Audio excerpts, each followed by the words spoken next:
Welcome to the We Love Sport podcast. It's great to have you with us. We Love Sport is the sports app for the ultimate sports fanatic. We've all been there, haven't we? Trying to desperately find a table for the big game.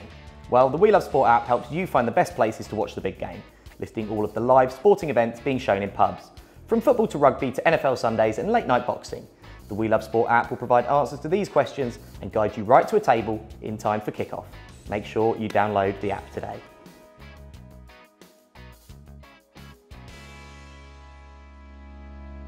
So, Bex, Will, thank you very much for joining us. It's time to talk all things Lions. Will, are you excited about the series? Massively so.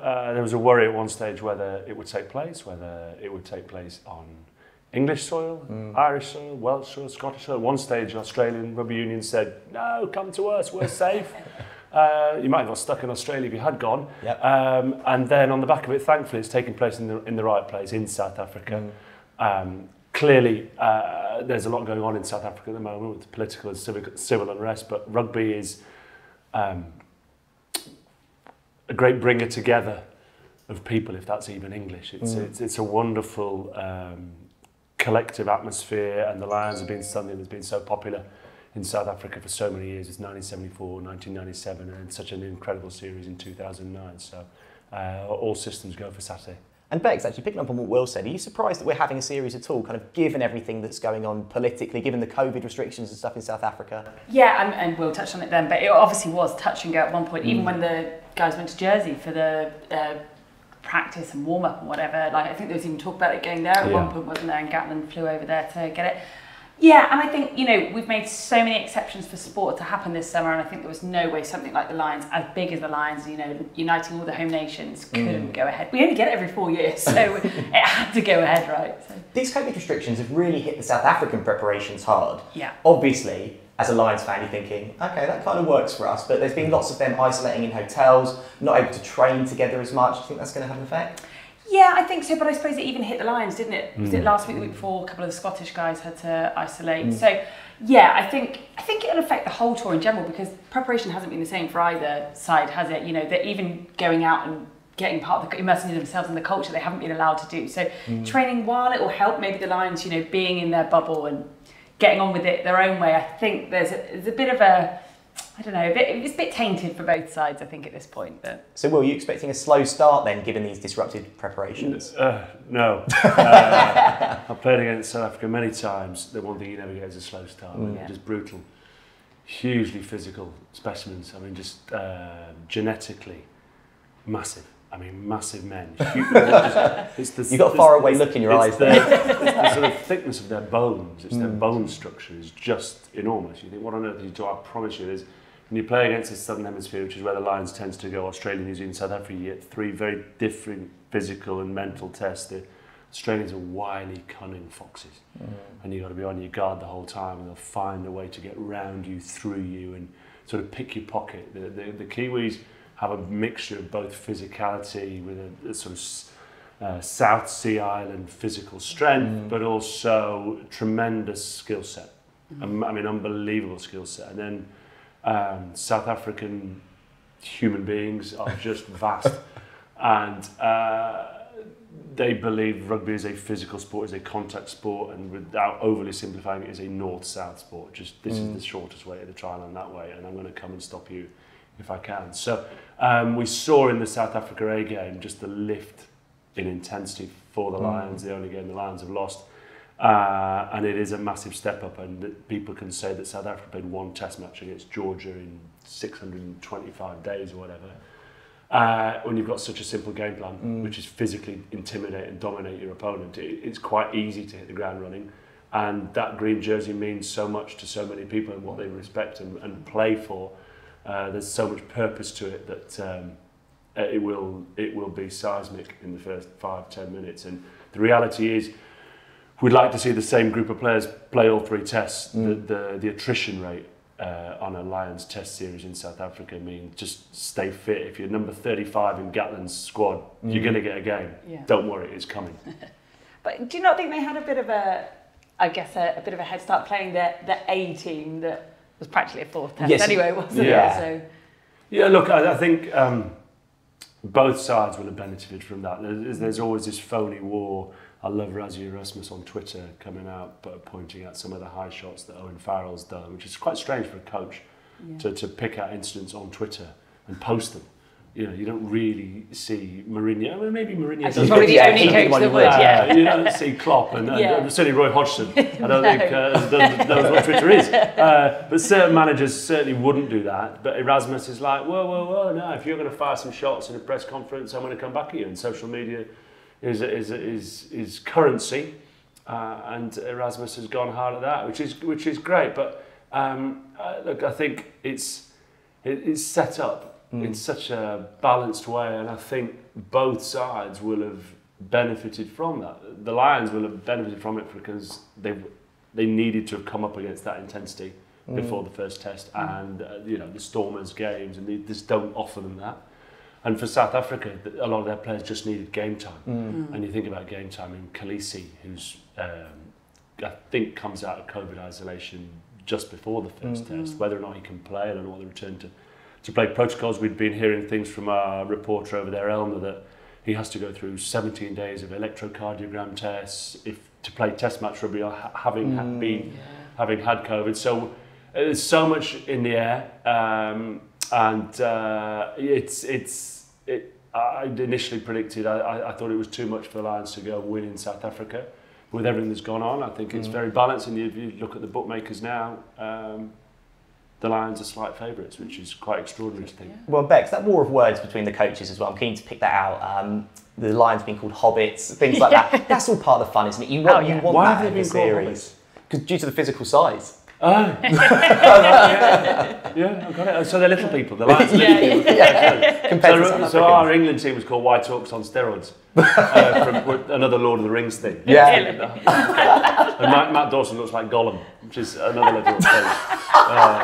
He's a great friend of mine. I hate to You can get away with it. I look like Rodney Trotter, so we're all friends. That's what friendship's all about, right? Absolutely. But you want to see that, don't you? You want to see the head coaches going at each other, needling press conferences is part of it. Yeah, I mean, Gatlin probably got a few digs in himself, hasn't he, at this point? And it's all part of it, isn't it? Even at the Six Nations, and that's the home nations going against each other, there's a war of words, isn't there? So, God, on the world stage, it's 10 times. And we talked about the size and the strength of the South Africans. How do you combat that if you're the Lions?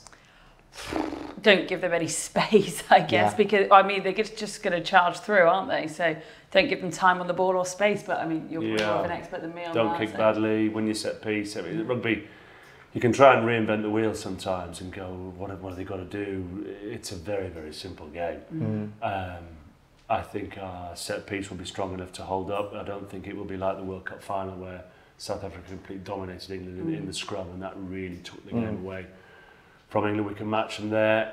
It's for me, it's all about whether the Lions' attack can actually cope with the South African defence. It is oppressive, and the old days of showing people the outside and allowing the side to play and using the touchline as a friend, and that's the sort of defensive terminology to sort of give them space on the flanks and shuffle them into. That's all gone now. They just get set hard on the line. Don't matter how narrow they are. They just fly up, and if you want to risk playing against that, then good luck to you, because you make a mistake, they turn you over, they score. But you have to risk playing against that. Otherwise, you kick to Colby, to LaRue, to Mapimpi, and they rip you apart that way. So it's risk-reward, and it's the one area of concern that the Lions would have had so far in advance of this Test match, that their attacking game off counter-attack ball and turnover has been fine, but off those set-piece strike plays, which just has the ability to put an opposition on the back foot.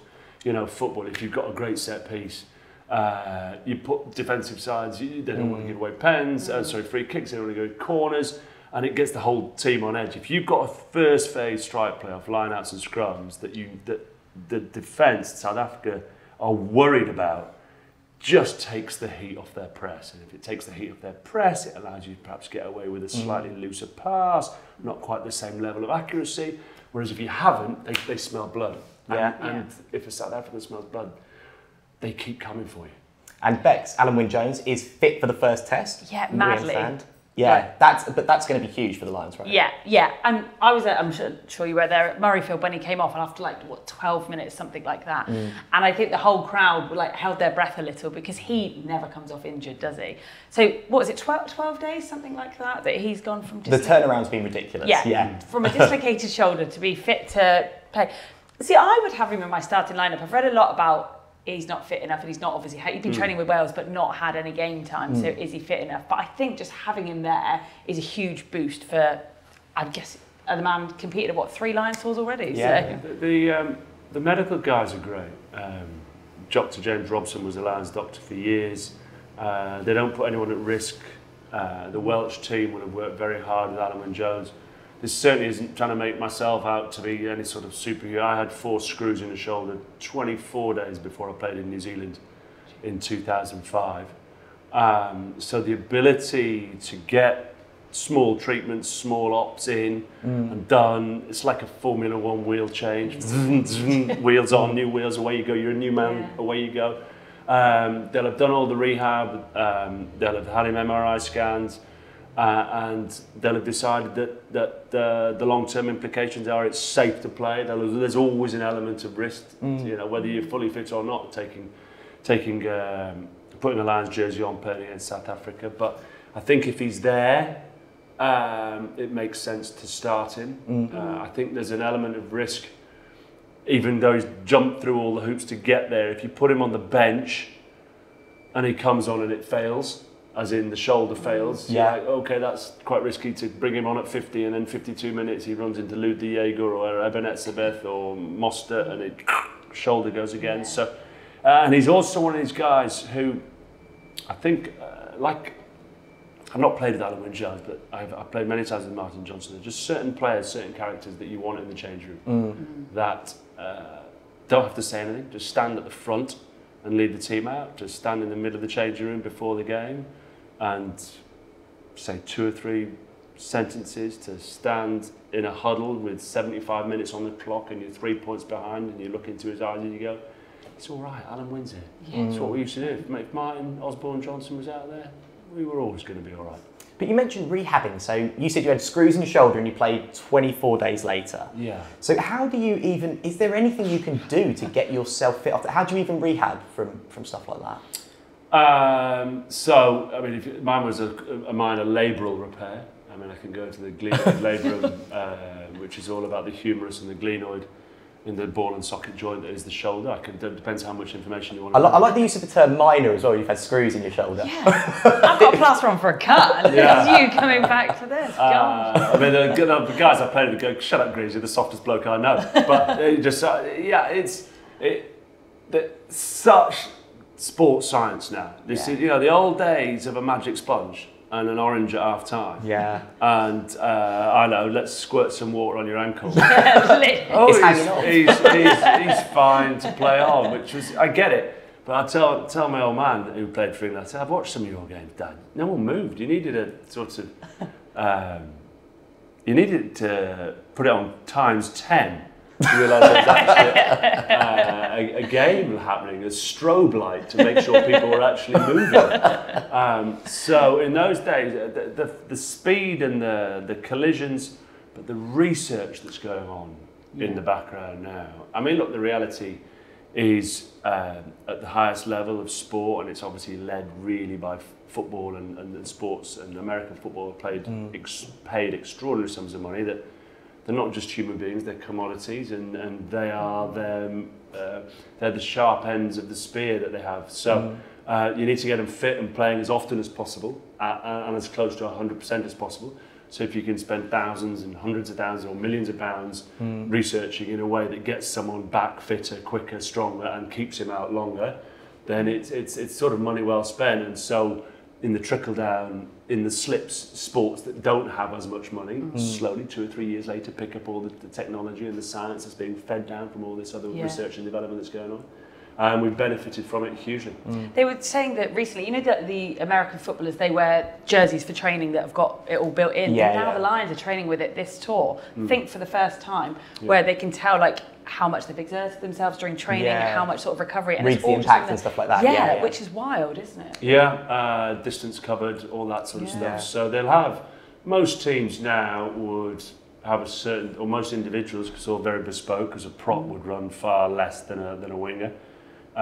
Very bespoke training sessions, and even down at club level now, they'll have a limit on the amount of distance you can cover in training in the week, the amount of impacts you can take in training during the week, the speeds you can run in training during the week, and if you hit your limit, then normally in the old days the head coach says, no, we're training on, and now there's absolute independent authority for physios and doctors to go, no, Owen Farrell is running off today, he's off, I don't care if there's a test match tomorrow, that's it. It's very, I mean, it is that tightly monitored for for player safety. And so that's an awareness of what their optimal recovery is, I'm guessing, before a test and stuff. So it's like, right, okay, so no more training for you in the ice bath kind of thing. Yeah, so less is more would be the argument behind it. When rugby first went professional, I'm not trying to go back to sort of black and white, but I moved to Leicester and no one really knew what to do. It was the Wild West. So they sort of said, well, we're paying you now, so training will start on Monday morning at 9 o'clock and it'll go till lunchtime. Then we'll have an hour off for lunch, and then we'll train from 2 o'clock till 5 o'clock, and then we'll see you Tuesday and Wednesday. We'll give you a day off Thursday, but then we'll come back in Friday and maybe just do 2 hours on the Friday. And by the way, the Monday, Tuesday, Wednesday wasn't just like pitter-patter, let's play a bit of catch and pass and do some skills kicking. It was like, we're going to beat the living bejesus out of each other Monday, Tuesday, Wednesday, Friday, and play 50 games a year. And you wonder why we all sort of fell apart. And so it's a byproduct of all that to understand what is the optimal level of training that's required. And we've learned so much from other sports. Olympic athletes taper every 4 years. They need to peak at that moment, and we're about to arrive in Tokyo, and they've had to wait 5 years. They've had to change and adapt their training. And in the meantime, the superwoman Helen Glover is making Alan Wynne-Jones' story look ordinary by coming back and having 3 kids under the age of 4 and smash it out of the park. Fingers crossed she can get her 3rd gold. But it's all about understanding the body and not just get on with it. We're being paid to play sport. I'm not going to play any violins. It's like, but actually, I don't think professional sports people want violins. I think they just want to be given the best opportunity to show off the best version of themselves as often as possible. And the old ways did not necessarily play into that. Yeah, absolutely. I mean, Bex, obviously, Alan Wynne-Jones, we know is going to be fit. But what about other players you're excited to see from the Lions, or even for the Springboks, to be fair? Yeah, I mean, Colby for the Springboks is the one I'm most worried about for the Lions facing. But yeah, do you know what? It's been really exciting, especially in the warm-up games or whatever you want to call them, and the A game, watching some of the people that are probably not going to make it into the starting lineup for the test squad, but watch them go, like the likes of Marcus Smith getting his debut, which was incredible, and Lewis Rees-Zammit's speed, it's been amazing to watch them. But I really would like to see quite a classic forwards of the likes of Maro Itoje, Tyg Furlong, Alan Wynne-Jones. So get some oldies and some newbies in, I would like to see. Is it true, that story about Marcus Smith, that he got his call up at Twickenham when he was coming down the tunnel? Oh, really? This is apparently... He got his first cap against USA and scored. So he had that sort of amazing month where they came back from the dead against Bristol in the semi-final. They had a fantastic game against Exeter, won it. He got his first cap and scored against USA. And then he got substituted about 67 minutes into the Canada game, and was they scored, and normally you go sit down and you fist pump the guys on the bench and you get your the drink with isotonics without naming sponsors in any way, shape or form. You get your electrolytes back in, and he got escorted down the tunnel by Richard Hill. And it's like, and Marcus actually said he thought he was in trouble, he thought he'd done something wrong. And they went in and they saw Charlotte, who's the media manager at Twickenham, in order to be told the message that, look, go out and do the interviews after the game, but you're on a plane tomorrow to South Africa. Mad, and immediately he thought, classic kid. I don't want to be his dad here. He didn't know where his passport was. Didn't know if it was at He wasn't home. expected to go to South Africa. You still know where your shopping passport is. Yeah, that's true. Don't be mum. That is Don't be mum here. Looking after Don't be him, mum so and look after him. young. Shut up. He's a 21-year-old kid. Oh, he's a kid. baby. He's not a 20-year-old. He's a baby. Don't get me going on. They used to go to war at that age. Don't get me. It sounds like Grey Uncle Albert. But he just didn't know where his passport was. I'm like, really? Come on, you got to know where your passport is. Yeah. And he had to work out whether it was with his mum and dad in Brighton or whether his house in Guildford, and then he had to go get his passport. Look, we've gone off the beaten product, and I've had a little pop at these kids who get everything done for them. But on the flip side of it, it's an incredible story. What a summer for him. Yeah. Look, I was super lucky in '97. So he'd had 2 caps before he was called up. I hadn't had a cap before being called up in '97, and I just know what it had been like for him to turn up in South Africa, not having played international rugby. Even though he's had 2 caps, USA and Canada, it's not in the Six Nations, it's not against Australia, New Zealand, South Africa. A lot of England players are away, so he'll have been playing with people like Alex Donbrand, Quinn's mates, not Joe Marchant, not recognised internationals. So it had been very pleasant for him, very nice, he'd feel very comfortable, and would have felt a bit like most halves should feel, sort of cock of the walk. But the next minute he's sort of feather duster, because you turn up turn up at the Lions and you're right down at the bottom. Is it a learning exercise then if you go as a young guy? Massively. And the guys, the big thing about the Lions is whether you've got 0 cap or 140 caps, they're all treated the same. If you've been given that call up and you've got that blazing, you've got that cap and you've got that jersey, then whether you played 1 game or 500 years of Test match rugby, you treat each other as equals, and you allow each other the chance to shine and show off your skills, and you give that opportunity to others, and then you have to step back into the shadows and allow others to do the same, and that's what gets the best out of the team. It's a selflessness. So it's a great environment to go into. As a kid, it would seem remarkably daunting, but actually it's something that he'll treasure. Is there anyone else that you're particularly excited about seeing? There's across both teams. Look, I hope Khalees is fit. I think his story from listening to Bob Skinstad and watching Rising Sun and watching him go back to the townships where he's from and leading so many some of his friends through the streets dancing, and you begin to understand the purpose with which he was playing, and Mapimpi the same. Henry Pollard at fly half is just this massive beast. Well, I hope Vermeulen can play. Their team rolls off the tongue, as does ours. So my genuine hope is everyone makes it to the start line on Saturday. As many of them as possible can play in all 3 tests. Clearly, I want the Lions to win, but I'd love it to be 1-1 and go to a decider. It would mean more than 450 people might watch our 3rd test on Sky on the Sun on that final test. If it's 2-0, no one turns up. What's the next sporting big occasion? Is it England cricket? England are playing India? Or, we've moved on. Where's Lewis Hamilton racing? These sorts of stuff. So we hope we can keep an audience for 3 tests, and that relies on 3 competitive ones. And I expect it. I genuinely believe, without sitting on it, it'll go 1-1, and calling it for the 3rd. Slightly biased. I've switched. I do think the Lions will win this series. Imagine that. Cool. Right, so it's a very hot day and we're in a very hot room, so we're going to have a delicious cold pint of Guinness, then we'll be back in a minute with some pub pundits.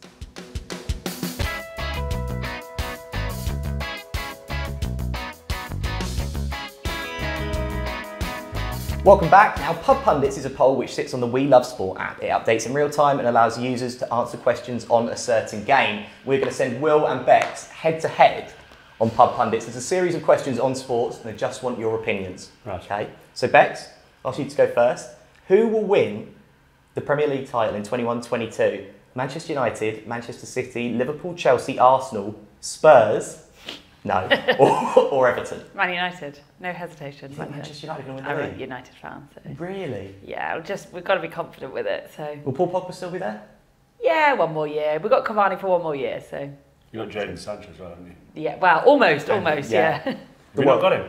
I think they were just tying up a few more bits with his medical, but I think I've read Ollie hasn't quite confirmed it all the yet. longest running transfer saga of all time. Yeah, the worst kept secret. Will, who do you think's going to Well, I've been a City fan since '81, so I've done the dark years. Come out the other side, we discovered oil, we win everything. What did Noel Gallagher, what did he say? He said, I love it. Every time a United fan fills his car with petrol, he's putting more money in our transfer kitty. So he can't expect me to. I'm big fan of Klopp, Liverpool. I think Solskjaer has done a fabulous job at United. I thought the wheels had come off Rio Ferdinand's bus and it was just heading off in different directions. But I've got to say, I think City just keep finding different ways to win. Pep's a genius as well, isn't he? So no one's saying Spurs under Nuno? No? No, I feel like yeah. We could wait here for another hour and still not gonna say. Okay, next question. Who will win when Fury and Wilder eventually fight? Fury wins. Yeah, I would Surely. say Fury. Yeah. Yeah. He's a better boxer. Yeah. And Deontay Wilder's I thought you were going to say it wins when Fury and Joshua eventually fight. Yeah, that's what I was hoping for. I'd say Fury. That's a better Would question, you? Joe. It's Yeah. a better question. Change the question. I will check. So How who early? wins when Tyson Fury fights Anthony Joshua? I've got no idea. That's a cracking battle. That is a cracking I'd like to battle. say Joshua, but I don't know. I think it'd be Fury. Do you? Yeah, I think he's the best boxer in the heavyweight division. And obviously AJ's a hell of an athlete and stuff, Yeah. but Fury's a better fighter. Wants it more probably as well. Yeah, I don't know. Will, what do you reckon? I'd like to be there. Yeah. Just wouldn't want to be in the ring No. with either of them, ever. Yeah, I can't think of many things more terrifying. I'm going Tyson Fury. You don't remember Quantum Leap, do you? Oh yeah, I do. Yeah. Can you explain the concept of Quantum Leap? So what's Quantum Leap? It's the one where they kind of go through a time portal and solve different problems in different time periods. But the show starts with, I think it was called Steve, in a situation going, oh God, where am I now? But it would have to then become evident to him why he was there. But it's like I've always said, the worst one for me would be to wake up at the top of a ski jump. Oh, really? You know, like with the 70 metres straight down on rails, Eddie the Eagle style. Can you imagine waking up I think with the green light? you just have to go, wouldn't Well, you? you say you'd have to go, or you could just unclip and get out. It's your call. I know what you mean, yeah, or you kind of open your eyes and you're fighting Mike Tyson circa 1990. Oh my God, yeah. Just run away, yeah. Oh, just run. Yeah, you'd have to, wouldn't you? Next question. Will, I'll start with you because I think I know what Bex is going to say. Will Harry Kane leave Tottenham this summer? Well, Harry, I don't think he will. Correct. I don't Who think can afford him though? That's the thing, yeah. That's the problem. Who's spending 100 million quid on someone with 2 trick ankles?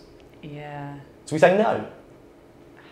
Yeah, the only place I could see him going is City, but I think no. we want Haaland, don't we? Yeah. Someone younger, yeah. That makes more sense to me. So no, that's good news.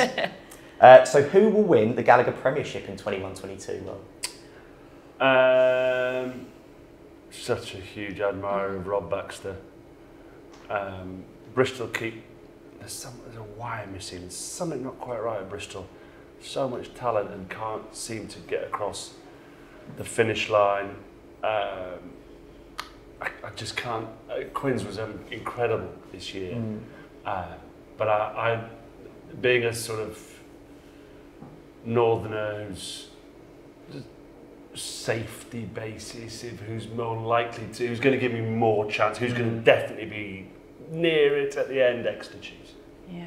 Bex? Yeah, so I would have thought I thought Exeter would have won it this year actually, but I mean Quins had an incredible season. They've won the men's and the women's as well in, the titles.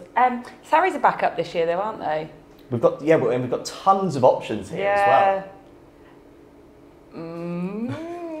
Yes, Saracens. No one talks about Sarries, have they? I'll give Sarries just to throw it in the mix. Just to mix it up a little bit. That'd be really popular. Yeah.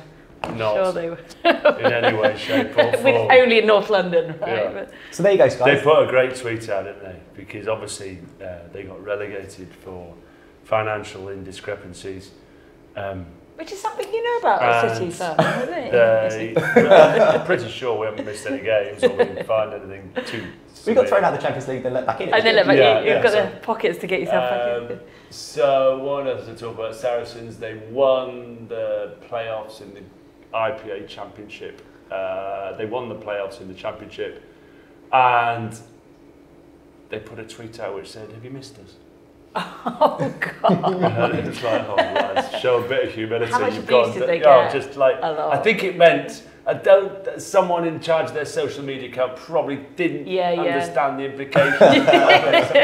Oh no! Yeah. Oh dear. Well, guys, thank you very much for answering all the questions. And don't forget, you can have a go on the Pub Pundits poll as well, and you can win great prizes thanks to Guinness. Now, let's get back to the Lions. Will, obviously, your experience of Lions tours, does it feel different to being away with England? Very much so. I try not to use a sort of siege mentality, but no one really likes us in an English jersey. If you go away to Cardiff or Glasgow for Six Nations games, you know, I saw these great pictures of when Ireland travelled to Scotland and they're all in amongst it and having a great crack. Welcome with open arms, welcome. right? And Celts love each other, and there's a little Italians, in you come, forza ragazzi, andiamo a giocare, you know, because there's no real threat, and the French, we have a bit of laugh, and there's a language barrier and all that sort of stuff. English run into town, it's like, oh no, those faces don't exist around here for you. So it might be too strong to say that's the same in the Southern Hemisphere, but certainly it's much more of a professional trip. I'm not saying the Lions is an amateur trip, but there's a throwback to the old days. With England, you land, you go to the hotel, you train, you play, you go, bang, done, get out. There's not a lot. It's short form tours, 2-3 weeks max. For the Lions, even look, let's talk about it in a slightly older context as opposed to focus on this one, which we clearly understand is out of the ordinary. It's their 9-week tours. You go, you get involved in, the last time they were in 2009, they did some wonderful work in the townships. In South Africa, you go to different countries, you get under the skin of the country, you get out and about, you go to Rotorua, you learn how to rattle noses with each other and what the Maori welcome is. For me, it's about 4 yards away. Just, you know, rattle noses with anyone in the same postcode as me. And so you go to ambassadors' houses, you go to functions, and you really learn about the country. So I don't know if I'm explaining it very well, but it's much more of a... It's like a cultural exchange. Yeah, you're immersed in it, aren't you? Yeah, the group are out there showcasing the best of the home nation's rugby, but at the same time being ambassadors for our part of the world and going and learning about another part of the world and immersing yourself in that culture. So they are very, very, very different from just your normal international tour. And Bex, as a fan watching, does it feel different for you? Yeah, I think so, because, you know, when it's like things like the Six Nations, everyone's in the pub, everyone's, you know, really getting behind their team, but then there's a real camaraderie. Like, that red shirt is something quite special, isn't it? Bringing together the home nations, people you normally, like, hating when it's like internationals. Yeah, I think the Lions is really special, which is why, well, even more special perhaps, that it's only every 4 years. So yeah, I love it. And Will, is there a bit of needle between the Welsh guys and the Scottish guys and the English guys and stuff, or is that kind of all out the window? I'd say all out the window. There's a nameless Welsh friend of mine on the 2001 tour, and I was rooming with him. And I just, you know, you're not snooping around when he's not in the room, but you look on his bedside table and you have the list of all the players and all their rooms. Okay. So if you're, let's pick, if you're Mako Vunipola and you want to go and hang out with, let's pick Hamish Watson, you go on Hamish Watson is in room 475. I'll do hashtag 475 or whatever it is in a hotel to get a different room. 475, whatever is the number, the prefix you put in front of the number. And I looked, and this Welsh friend of mine had literally scrubbed out every name other than Welsh people. Really? So you had the 8 Welsh people. He didn't need to do that. He could have just looked and seen it. But no, just to make sure he doesn't, by accident, telephone a non-Welsh person. But surely they were rooming with someone from another nation anyway. Like, it wasn't always like the Welsh together, was it? No, you get split up. Yeah. You get split up, so in order to, so he needed to find his Welsh people. Right. Yeah. So he needed to find I can't room with an Englishman, I need to get out of here quick. You might as well have put a note, my roommate's a tosser, underneath as well, literally. just to really clarify the situation. So, that's... Whether or not he meant to do that on purpose, I have no idea. I love that. Yeah, I do. It made me giggle. The effort of going to find a pen, like, English. And it wasn't just the English, he scribbled out the Irish and the Scottish as well. My God. Oh, God, that's amazing. What's your best memory in a Lions shirt, Will? It was nice. I scored on all 3 tours. They got progressively worse, but I ended up picking up I'll tell you what, a thing that makes me smile the most and reminds me that rugby is just a game is, and it sounds like a very arrogant thing to say, but you've got to let me finish the stories first. My final pass, my final test match was a Lions test. So I played for the Lions before I played for England, and I played for the Lions after I played for England. So I sort of bookended my England career with Lions tours. My final pass in Test match rugby was at Eden Park in a 3rd test for the British Irish Lions against New Zealand. And it was a try-scoring pass, and you just thought, what a way to go. Yeah. Except it was to Rico Gear of New Zealand, who went 90 metres and scored under the post at the far end. And I'll always remember, and do you know what? It's one of those humbling moments. How good do you think you are? You know, how many trumpets you want your name chanted down the street. Way, welcome winner, aggressive winner. Way, like you're so great. Actually, I'm just another muppet who made a bad decision on the field. And I go down my local rugby club now, and it's a simple. Rugby clubs are the most amazing communities, and you meet the most incredible people. And as long as you've got a pair of boots, they'll welcome you with open arms. And so, in a strange sort of ironic way, throwing it in set pass was just a great reminder that I've had some great times in rugby, but the second you think you're bigger than you are, you're straight back down on planet Earth. How many times have you been made to watch that footage again? Never seen it before. Since winning in '97 was special, and I met some great people there. 01 will always be, I don't talk about 01 as much because it's just slightly frustrating. Snapped all my ankle ligaments the week before the first test. Went through a cryogenic chambers and up all night icing and 24-hour day physio to try and get back, got fit for the 3rd test.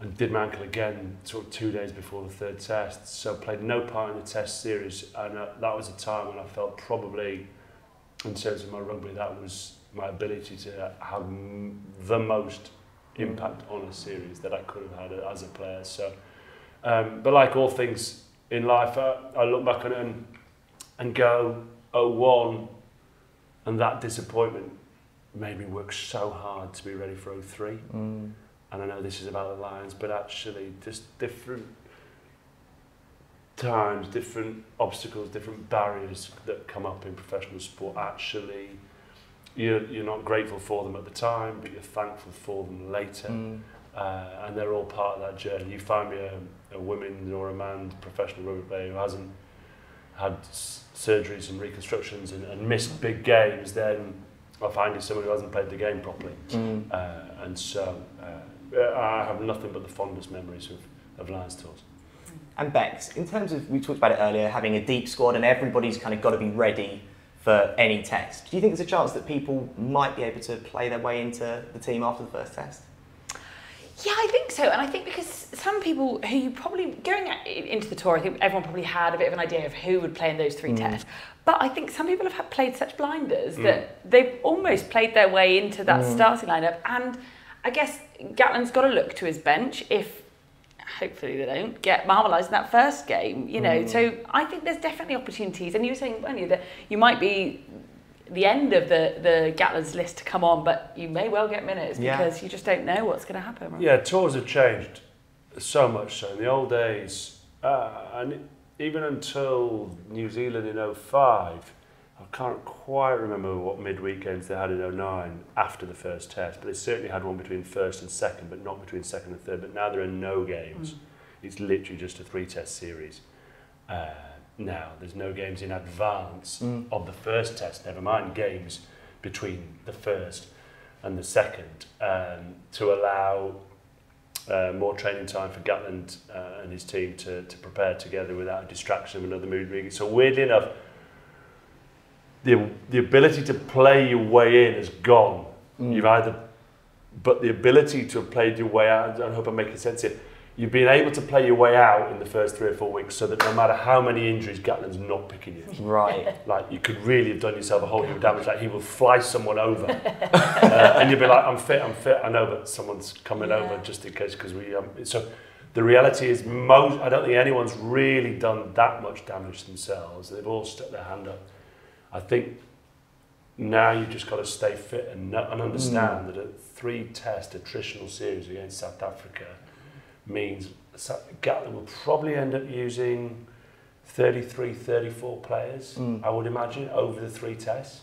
You think, how's that possible? Sure, you want to pick the same team, but if you just can't stay fit, you can't keep going in the same groups, and different questions will be asked by the South African team. So it's staying fit, it's doing the training, it's holding the tackle pads, it's being enthusiastic, it's being on time, it's doing everything professionally, even though you're not in the 23-man squad. To say to Gatland, if someone gets flu, someone rolls their ankle in a car park. I mean, McGrath put his foot on rolled his ankle on a cricket ball, didn't he? In the 2005 Ashes. Things happen. One of the goalkeepers, didn't David James drop a bottle of aftershave or get a PlayStation injury? He had some weird injury. There was another keeper who dropped a bottle of aftershave on his foot, and broke his foot. Broke his foot. So strange things happen. So be ready, be prepared. And COVID in the mix as well. So the reality is, stay fit, stay well, and you'll take part. I know we've already heard from Will. I'm going to go back to him in a minute. So Bex, I'm going to put you on the spot. What's the score going to be in the series? 2-1 to the Lions. It's gonna go down to the wire, I think. You think so? Final, yeah, I'm hoping so. Are you though? If it's in the last 5 minutes of that final test? Yeah. You say Bit that of now. excitement. Yeah, I say it now. I probably won't when I've got no fingernails left by that final. It's like when the football went to pens. I mean, if you look at predictable though. If you look at sort of I know why do people remember 1966? I get it because they won. They also remember it because it was extra time and it was yeah. And Jeff Forrester at the left hand side. You go to 03. We were 14-5 up. We should have won that game by 30 points. We couldn't score in the second half. The ref pinged us off the park. So it's extra time. People remember it because it's exciting. 2019 Cricket World Cup. Yeah. Super over. If we beat the Kiwis by 50, just nothing. English people, we want drama, we want theatre, we want it to go. Yeah. You know, we want to be 1-0 down and Bigger kicks one from 65 metres in the second test with 87 minutes on the clock. And it's 1-1 and the pandemic. That's what we want from this. That's like, think about the Rugby World Cup as well. Wilkinson's kick as well. We all remember, don't we? The late. If you win easy, no one remembers you. Make it tough. So there you go. A 2-1 win for the Lions, but get ready to be stressed. Yeah. Basically, that's it. Bex, thank you very much for joining us. Thanks, Joe. Will, it's been an absolute pleasure. Thank you very much for joining us, guys. We'll catch you next time.